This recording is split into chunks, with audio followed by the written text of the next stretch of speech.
Bueno, como hemos dicho, vamos a contar algunas macanas de Marco Polo. Sí. Usted sabe, los Polo eran una familia de comerciantes venecianos. Primero viajaron el tío y el papá, Nicolò Polo y Maffeo Polo, viajaron. Iban a Constantinopla, después siguieron un poco, entraron ahí donde los tártaros, y se volvieron porque un poco se asustaron, pero dijeron, vamos a volver. Habían tomado contacto con las puertas de la China. Y volvieron después, ya con Marco, que era joven, muy fantasioso, muy valeroso, y viajaron, ¿no? Llegaron a Constantinopla y empieza la cosa, ¿no? Más difícil. Y encontraron un montón de maravillas. Según dicen, les llamó la atención, les llamaron la atención las fuentes de aceite, decían ellos, que no otra cosa que el petróleo. Para ellos es una cosa rara. Y dice, bueno, acá lo usan para quemarlo en lámparas o para preservar algunas cosas. Sale de una fuente, ¿no? Llamó la atención eso. Pero también cosas más fantásticas, como por ejemplo llegaron a un lugar ahí no lejos del Mar Muerto, en Sada, donde supuestamente iniciaron el viaje los Reyes Magos. Y ahí le dijeron, acá dice están enterrados los Reyes Magos, están en una tumba, sus cuerpos están muy bien preservados. Pero él no preguntó más. Y ahí sigue el libro. Dice, bueno, pero después no me dijeron más nada y siguieron viaje. Anduvieron por muchos lugares, ¿no? Vieron tribus como los Caucalas, que eran unos tipos que producían sombra, que producían, a su antojo producían oscuridad. Qué extraordinario. Como recurso de guerra, producían a voluntad oscuridad. Como si la oscuridad fuera algo pastoso. No que ocultaban el sol, no, producían una pasta que era oscura, y entonces, ni siquiera era una pasta, hacían avanzar oscuridad, tiniebla, entonces se ocultaban en esa misma tiniebla. Eso eran los caucalas. Bueno, al final llegaron, qué sé yo, subían, bajaban, porque en ese momento había guerras que convenía evitar, ¿no? Después anduvieron por mar, y llegaron, Yantú creo que se llamaba, una ciudad que tenía el Kublai Khan, ni siquiera eran los chinos lo que él vio, eran mongoles, que se habían apoderado de la China. El tipo lo vio y dijo, estos son los chinos. Que era la capital de verano. Y después fueron, más tarde, a Pekín, ¿no? A la que hoy se llama Pekín, se llama de otro modo. Y eso es lo que vio Marco Polo. Pero después se cae preso, y cuando está preso, ahí escribe un libro, que es el libro del millón, donde se da cuenta de algunas maravillas que ahora vamos a contar. La primera maravilla de hoy es Germán, un reino de Persia situado al sur del desierto de Irán. Su capital también se llamaba Germán. Y en los tiempos en que llegó Marco Polo, estamos hablando del siglo XIII, la ciudad estaba dominada por los tártaros. Y dice aquí que su geografía no presentaba nada extraordinario, pero sí fue extraño un suceso que tuvo lugar allí. El pueblo de Germán era tranquilo, humilde y pacífico. Los pobladores se ayudaban los unos a los otros tanto como podían. Y en una oportunidad el rey de Germán dijo a los magistrados las siguientes palabras. Señores, me asombra mucho de lo siguiente. En los reinos de Persia, que están cerca de nosotros, hay gentes malvadas que siempre se matan entre sí, pero entre nosotros casi nunca ocurre agravio ni crimen, dijo el rey. Los magistrados se reunieron y respondieron que la razón se encontraba en el suelo mismo, pero el rey no les creyó. Para comprobar la hipótesis de los magistrados, el rey envió a distintos magistrados a diferentes lugares de Persia, es decir, al exterior, y sobre todo al reino de Isfahan, donde muchos guerreaban y donde había grandes crímenes todo el tiempo. Les ordenó a estas personas que cargaran 7 naves de tierra para llevarlas hasta Germán. Cuando llegaron los hombres con tierra de otras regiones, la desparramaron por algunas calles y la sorpresa del rey de Germán fue mayúscula, porque quienes pisaban esa tierra foránea empezaban a reñir unos con otros, con palabras y gestos violentísimos. Entonces, horrorizado, el rey hizo barrer la tierra ajena y los disturbios finalizaron. Tenían razón entonces los magistrados que opinaban que el malestar estaba en el suelo que se pisaba. Compárese esta fábula con la de Anteo, aquel que luchó con Heracles, ¿no? Heracles lo tiraba al suelo y Anteo se levantaba. Y se levantaba además fortalecido. Cada vez que se caía, se levantaba con más fuerza. Parece que el contacto con su tierra, la tierra de Flegras, donde él había nacido, lo fortalecía.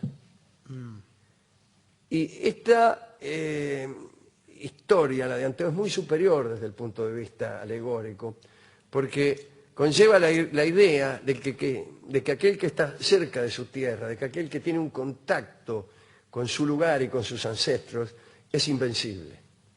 Tanto es así que para vencerlo, Heracles lo levantó y se lo llevó fuera de Flegras, y ahí lo derrotó fácilmente. En cambio esta es un poco más floja, ¿no? Es un poco más floja.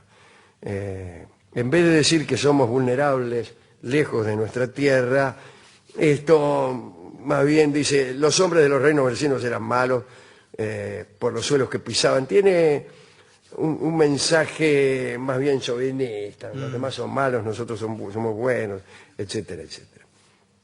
Cerca de Germán está la ciudad de Kurmós, en el Golfo Pérsico. Allí vivían mujeres que lloraban constantemente.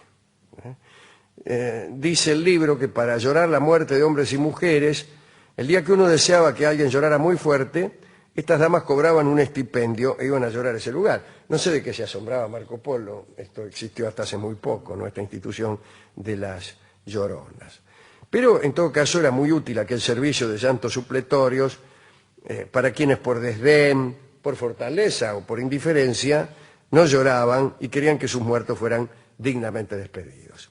Cuenta Marco Polo que en el reino de Quenlifu, que es la actual región de Yanú en China, solo hay una cosa que merece mención. Las gallinas tienen pelo en vez de plumas.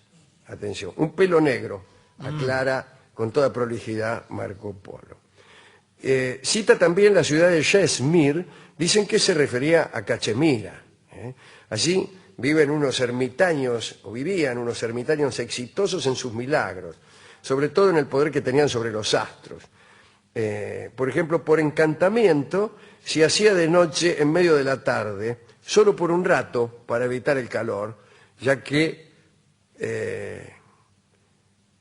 tal como mucho después dijo Rudyard Kipling, en la India hay una sola cosa que debe ser tomada en serio, y es el sol del mediodía.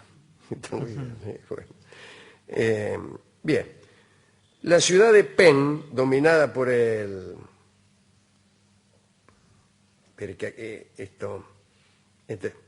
Acá no lo dice, pero dominada por el gran Khan. Bien, era famosa por su producción de piedras preciosas. Abundaba sobre todo el jade, pero lo que le interesó a Marco Polo fue una característica del matrimonio en aquella región. Cuando una mujer tenía un marido y él la dejaba para irse de viaje, si era por más de 20 días, la dama podía tomar un marido suplente para consolarse de la ausencia. Bueno, 20 días. No sé qué le sorprende, aquí ocurre todo el tiempo. Sorprende la prolijidad de la burocracia. Claro, 20 claro. días y eso. El marido suplente, eso sí, debía alejarse de la casa en el momento en que regresara el titular, ¿no? Siempre igual es preferible un rato antes. Sí. Bueno. La isla de Angamán era inexpugnable. Algunos hombres de esa isla tenían cabeza de perro. La isla estaba ubicada en un mar cuya corriente era tan fuerte y profunda que los barcos no podían tirar el ancla ni navegar. La corriente los arrastraba a cierto golfo del que no se podía salir. En la provincia de Badassian estaban los mejores caballos del mundo. Según dijo Marco Polo, eran descendientes del caballo de Alejandro, Bucéfalo. Todos estos animales nacían con un cuerno y una estrella sobre la frente, es decir, eran unicornios, y eran los más veloces de Oriente. Pero esta raza de caballos fue destruida, ya no queda ni un caballo. Los últimos se encontraban en poder de un tío del rey de Badassián, y cuando este tío se negó a permitir al rey tomar a uno de ellos, un caballo, el rey lo mandó a matar. El rey le dijo, che, dame un caballo de eso que tenés. No. Y entonces el rey se enojó y lo mandó a matar. Por rabia, ante la muerte de su esposo, la viuda del tío, es decir, la tía, aniquiló a todos los caballos que le quedaban. Y así la estirpe de Bucéfalo desapareció. Lo que puede la mezquindad, ¿no? ¿Qué le costaba prestarle un caballo al rey? Estaría el mundo lleno de veloces caballos de la estirpe de Bucéfalo que marcarían 1,33 la milla. Esos son los lugares que Marco Polo dice haber visitado en el libro del Millón. Libro que, como hemos dicho, no tiene muy buena fama, ¿no? Los enemigos de Marco Polo siempre dijeron que era una colección de mentiras. Y los amigos no dijeron nada, pero en fin. En verdad, el antropólogo actual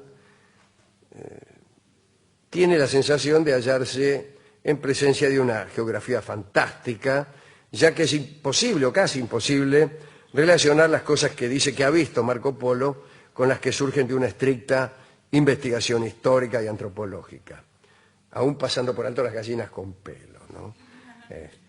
Bueno, pero Marco Polo sí vio la extraordinaria ciudad de Hancheu, aquella ciudad que tenía en aquel momento más de 1,5 millones de habitantes. Estamos hablando 1200, a finales del siglo III, 1280, ponerle, cuando la ciudad más grande de Occidente no alcanzaba ni la tercera parte de esa cifra, ¿no? Bueno, ¿a quién dedicar esto? Este breve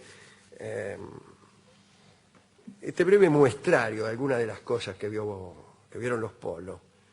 Después, mañana seremos más precisos, menos fantasía. Y así contaremos cómo estuvo en la corte del Kublai Khan, cómo confundió a los chinos con los mongoles, parecía más o menos lo mismo, las cosas que trajo, las cosas que realmente vio. Vamos a dedicar esto a todos los polos, a Marco Polo, a Maffeo Polo y a Nicolò Polo, ¿no? Todos los que viajaban. Bueno, no era que el tiempo viajar era más difícil, ¿no? No es como ahora que cualquier pelagato se sube a un avión y va a la capital del Afganistán. Estaba pensando en este momento, por eso dudaba cuando hablaba, ¿cómo se llamaba? Mañana se lo digo. Hay una ciudad del Afganistán, Bajni, algo así, Bang, no me acuerdo cómo se llama ahora, donde se casó Alejandro Magno con la hija del rey Darío de Persia, Dareiawa, rey de reyes. Y que fue visitada por Marco Polo, pero claro, la encontró medio perjudicada, ya no era lo que había sido. Pero, digo, no era tan fácil viajar en aquel entonces, no sabías por dónde ibas, no había guías, bueno, en fin. Por otra parte, era difícil comunicar directamente con el Oriente con el Occidente, principalmente porque había unos tipos, que se llamaban los partos, que estaban en el medio del camino, allá no lejos del Bolshoi Cáucaso. Y entonces cobraban como un peaje, dominaban la ruta de la seda que le llamaban, ¿no? Y no dejaban que las caravanas de Oriente llegaran a Occidente y viceversa, porque no les convenía a ellos que el contacto se estableciera, porque ellos ¿qué hacían? Compraban muchas mercaderías de Oriente y se las vendían a los que por el otro lado venían del Occidente y viceversa. Entonces no le convenía abandonar ese papel de intermediarios y entonces te desalentaban, te afanaban, pero también te daban información falsa, duplicaban las distancias y los peligros. Entonces, casi nadie había llegado. Hubo también cuando en el primer viaje que hicieron los Polos, Maffeo y Nicolò, hubo algún intento de que el Papa de Roma se comunicara o mandara algunos delegados en el segundo viaje para hablar con el emperador de la China. Y mandó dos niatos que se asustaron y se volvieron en la mitad del viaje. Así que los Polos no pudieron establecer esa comunicación, ¿no? Bueno, linda cosa todo esto, ¿no? Bueno, hubo incluso un embajador de la China que llegó hasta ahí donde los partos, y los partos le dijeron que era muy lejos, y lo convencieron, ¿no? Y no volvió. Bueno, hemos ido a la discoteca, y vamos a escuchar, como una maravilla más, que dice haber visto Marco Polo, un pasillo colombiano que hace alusión a unas flores enteramente negras y lustrosas que vio Marco Polo allá por el Afganistán. Flores Negras se llama, Mis Flores Negras se llama este pasillo, una canción no muy difundida y muy hermosa que canta Carlos Gardel.